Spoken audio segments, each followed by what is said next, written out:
Cuando tengo un pensamiento y me genera una emoción, normalmente mi comportamiento es congruente con ese pensamiento y con esa emoción.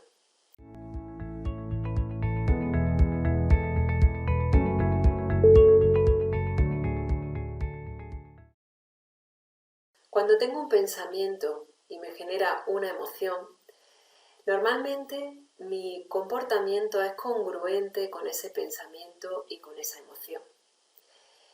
¿Por qué? Porque me apego completamente a ese pensamiento y a esa emoción y me los creo. Me creo en la realidad que he creado en mi mente, pero en realidad no quiere decir que esa sea la realidad externa. Os pongo un ejemplo. Si tú te crees, por ejemplo, que ves a una amiga por la calle, ¿vale? Y esa amiga no te saluda y tú generas un pensamiento. Fíjate, no me ha querido saludar. Vaya tía estúpida. Lo normal es que te cree una emoción pues de enfado, de desagrado, de despecho. Esa emoción va a seguir alimentándose con pensamientos y van a hacer una bola, ¿no? En la que al final va a verte incluso en la próxima ocasión que te la encuentres por la calle como eres tú la que le gira la cara, te va a ver en una situación en la que ni siquiera a lo mejor encontráis ni siquiera le habla. Es decir, tu mente te va a llevar incluso a situaciones futuras de qué es lo que pasará cuando la próxima vez me encuentre con esa amiga que no me ha querido saludar. Ahí, ¿qué es lo que me ha pasado? He generado ese pensamiento y esa emoción y me lo he creído. Me he creído, he hecho un razonamiento emotivo, que es una de las trampas del pensamiento que más hacemos, que hacemos con más frecuencia, y es que como nos genera esa emoción, nos creemos la situación y justificamos y vivimos la situación en función de eso que ha generado. Como me apego a ello, creo de verdad que mi amiga no me ha querido saludar, me creo esa realidad y ni siquiera me planteo si eso es cierto o no es cierto. De ahí la importancia en que cuestionéis a partir de ahora todo lo que penséis. ¿Realmente a mi amiga no me ha querido saludar? ¿O podría haber otra explicación a esa situación? Puede ser que mi amiga tenga un mal día y no me ha querido saludar porque no quiere echarse a llorar. Puede que ni siquiera me haya visto. Puede que tenga un problema y vaya tan despistada que va pensando en lo suyo y es que no me ha visto siquiera. Puede que le pase algo y tenga tantas cosas que contarme que ni siquiera ha querido pararse porque no la entretenga porque tiene prisa. Es decir, puede ser que haya un montón de explicaciones. Cuando digo no ha querido saludarme, me estoy, aparte de haciendo un razonamiento emotivo, estoy haciendo una lectura del pensamiento. Me estoy metiendo en la cabeza de mi amiga, adivinando qué es lo que piensa y cuál ha sido su intención. Es decir, pensamiento, emoción y conducta se convierten en congruentes, ¿vale? Y esa congruencia creemos en la mayoría de las ocasiones que tiene que ser así. ¿Por qué? Porque está bien visto que seamos congruentes. La congruencia es algo que se nos ha inculcado desde pequeños, que deberíamos ser congruentes, ¿verdad? Sin embargo, tienes que darte cuenta de que si racionalizas esa situación, a pesar de que te haya generado la emoción que te ha generado, porque una vez que se te planta el pensamiento ya tienes la emoción ahí, si logras racionalizar esa situación, podrás gestionar antes tu emoción y decidir si te comportas de una forma o de otra. Es decir, no tienes que hacerle caso a tu pensamiento y a tu emoción. Es importante que te des cuenta de que tú tienes la llave o la clave para decidir si hacerle caso a tu pensamiento o no hacérselo. Cuando me apego tanto a mi pensamiento y me lo creo y soy congruente con ese pensamiento y esa emoción, me convierto en esclavo de mi mente.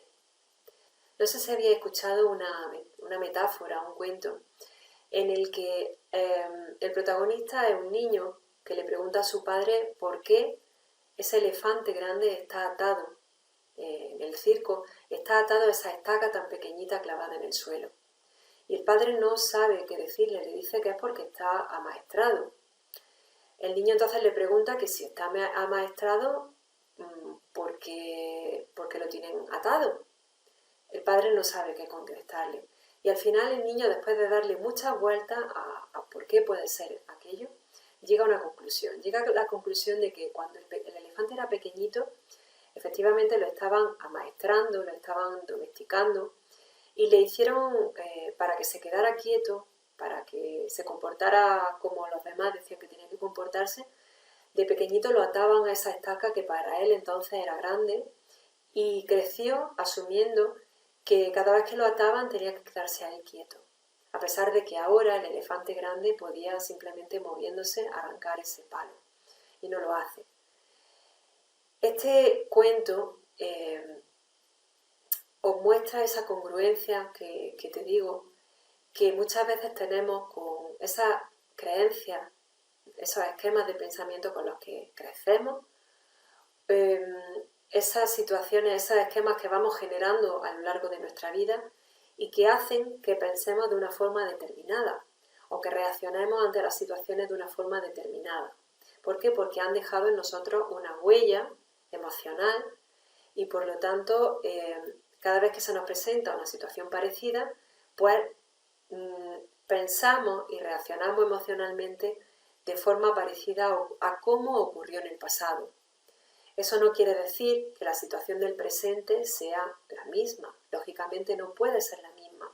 Quizás te recuerde aquella de forma inconsciente. Normalmente estas cosas no se hacen de forma consciente.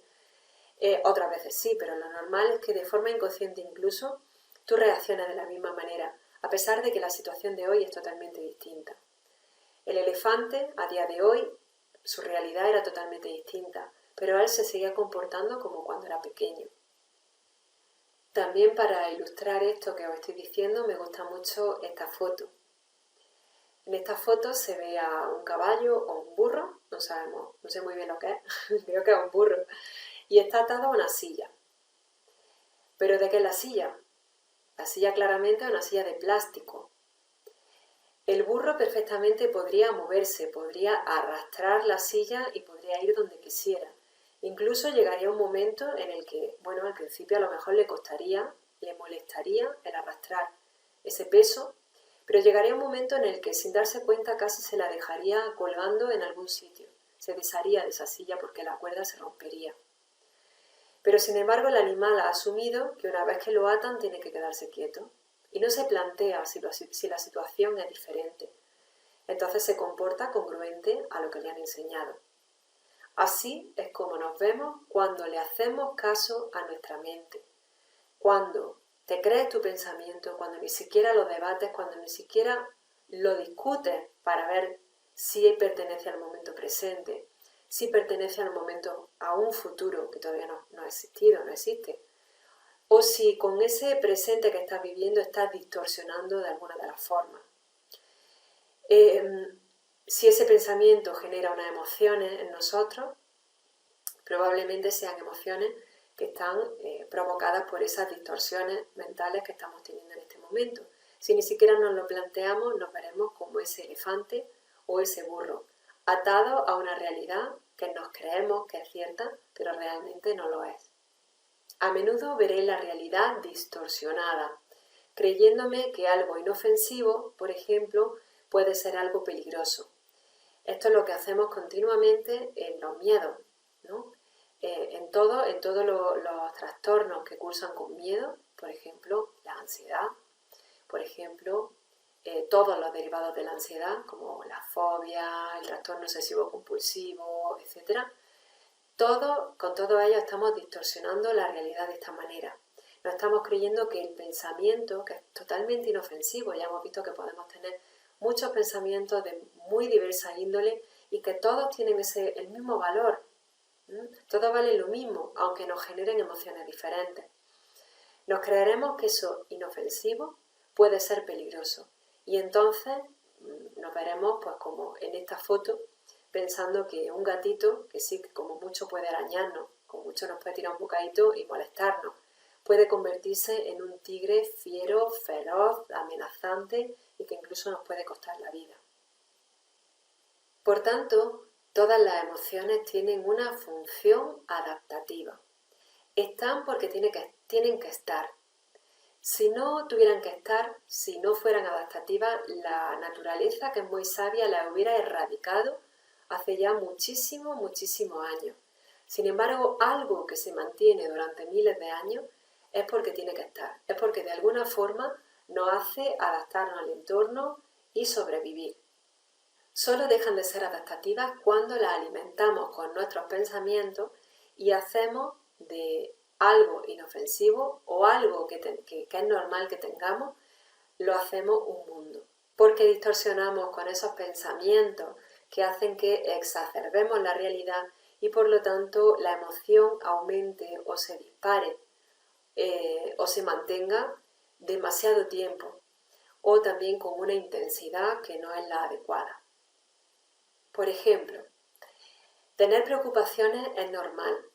La preocupación es importante, tiene una función muy importante en nuestra vida, porque la preocupación es la que hace que preveamos el futuro para que no ocurra un futuro que potencialmente puede ser peligroso. Por lo tanto, tener preocupaciones hasta cierto punto es sano, porque hace que nos ocupemos de eso que nos preocupa y pongamos en marcha estrategias o soluciones para que no ocurra. Si yo muestro preocupación, por ejemplo, porque veo que mi hijo se va a caer por el columpio, lo normal es que vaya, me active y vaya a protegerlo de alguna manera.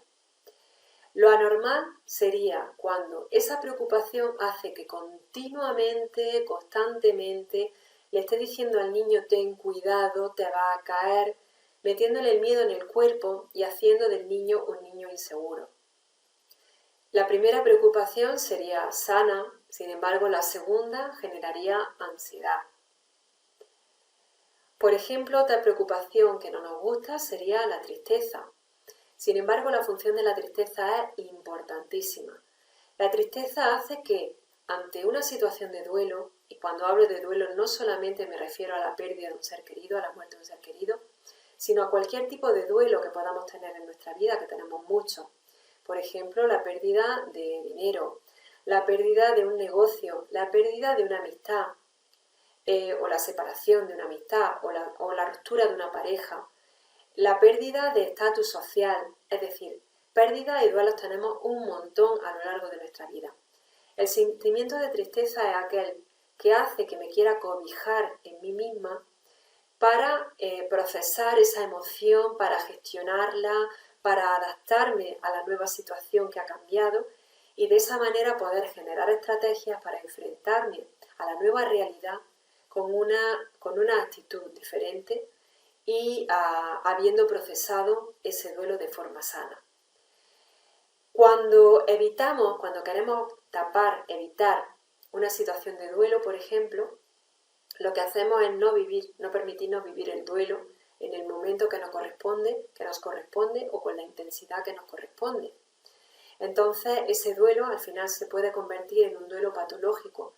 Cuando hablamos de duelo patológico, hablamos de duelos que duran muchísimo más tiempo de lo normal y tienen una intensidad muchísimo más grande de lo normal. O duelos que salen a destiempo. Es decir, no me lo permito durante este tiempo, pues por ejemplo, porque tengo que cuidar de alguien o porque ahora mismo no puedo porque tengo algo muy importante que solucionar, pero cuando paro y cuando me lo puedo permitir, por ejemplo, ahora que estoy tranquila, entonces sale esa tristeza. Y claro, ¿qué es lo que pasa? Que entonces no relacionamos qué es lo que me está pasando ahora con lo que estoy sintiendo. Porque mi padre se murió hace 2 años, porque me siento así ahora, no tiene nada que ver. Y sí tiene que ver, porque no me permitió vivir ese duelo. Por lo tanto, la tristeza es muy importante. Lo malo de la tristeza es cuando suelto todas las áreas de mi vida por el hecho de sentirme triste. Por ejemplo, me despiden del trabajo. Realmente eso es un duelo, estoy triste, me genera preocupación, por preocupaciones económicas, preocupaciones quizá por el qué dirán, ¿no? Porque a lo mejor pueden pensar que soy mal trabajador, en fin, una serie de situaciones que a mí me pueden preocupar. Eso me puede generar miedo, claro que sí, me puede generar tristeza, claro que sí, pero el hecho de focalizarme solo en ese área puede hacer que deje de lado a mi familia, abandone la preocupación por mis amigos, deje de hacer cosas que me gustan, con lo cual abandono mi ocio, dejo de cuidarme, con lo cual también me descuido a mí mismo, deje de hacer cosas útiles, con lo cual aumento el sentimiento de inutilidad. Es decir, acabaría probablemente de esa tristeza, ese duelo que es normal y sano el tenerlo, porque toca tenerlo, porque es una situación que es desagradable, lo convierto en una depresión. Esto lógicamente no son mecanismos conscientes, esto es algo que te puedes dar cuenta, claro, si alguien te lo hace ver o si tú empiezas a indagar un poquito en ti, pero no es algo que tú puedas hacer acaso hecho, lógicamente, ¿vale? Otro sentimiento que no nos gusta es la vergüenza, por ejemplo. La vergüenza es adaptativa porque es aquella que me recuerda que en esa situación hice el ridículo. ¿Para qué? Para que en un futuro no la vuelva a hacer. Sin embargo, deja de ser adaptativa cuando esa vergüenza me paraliza en situaciones futuras que se me dan, que me recuerdan aquella vez que hice el ridículo. Entonces ese miedo me bloquea y hacen que no quiera enfrentarme a esa situación y por lo tanto empieza a evitarla, generándome al final, por ejemplo, una fobia. Otro sentimiento que es totalmente adaptativo y que no puede desaparecer en nosotros, y aquí hay muchísima gente que pretende deshacerse de él y no es posible, es el enfado. Mucha gente me dice, es que no quiero enfadarme. Por ejemplo, una madre no quiere enfadarse con su hijo, o un padre, ¿no? O tú no quieres enfadarte con tu mejor amiga, lógicamente. Eso no es una situación que nos guste. Pero el enfado es sano porque es el que hace que defendamos nuestros derechos, el que hace que reaccione ante una situación en la cual me siento mal, no me gusta o creo que se me está dando un trato injusto. Diferente es eso de justificar mi enfado teniendo ira, ¿vale? La ira no es justificable porque la ira ya implica una falta de respeto hacia ti, hacia el otro. Entonces puedo tener enfado, por supuesto, y puedo comunicártelo, por supuesto, y de hecho es sano comunicarlo, pero comunicarlo de una forma no violenta, comunicarlo de una forma asertiva, diciéndote, esto me ha molestado, esto no me ha gustado, porque me he sentido de tal forma. Yo necesitaría que resolviéramos esta situación, pues proponiéndote algo, ¿no? Pero eso sería una forma de gestionar ese conflicto y gestionar ese enfado. Pero lógicamente no puedo gritarte, no puedo insultarte, no puedo pegarte, porque eso no es solo enfado, eso ya es el extremo del enfado que es la ira. Por tanto, las emociones no podemos evitarlas. Están en nosotros y van a seguir en nosotros en muchas ocasiones de nuestra vida. Posiblemente si estás viendo esto, estés pasando o hayas pasado algún proceso de depresión, de ansiedad o parecido. Y pretendas o hayas tenido la intención de deshacerte de esos sentimientos negativos. La buena noticia es que puedes gestionar tu situación de otra manera y reducir la frecuencia y la intensidad de esos sentimientos.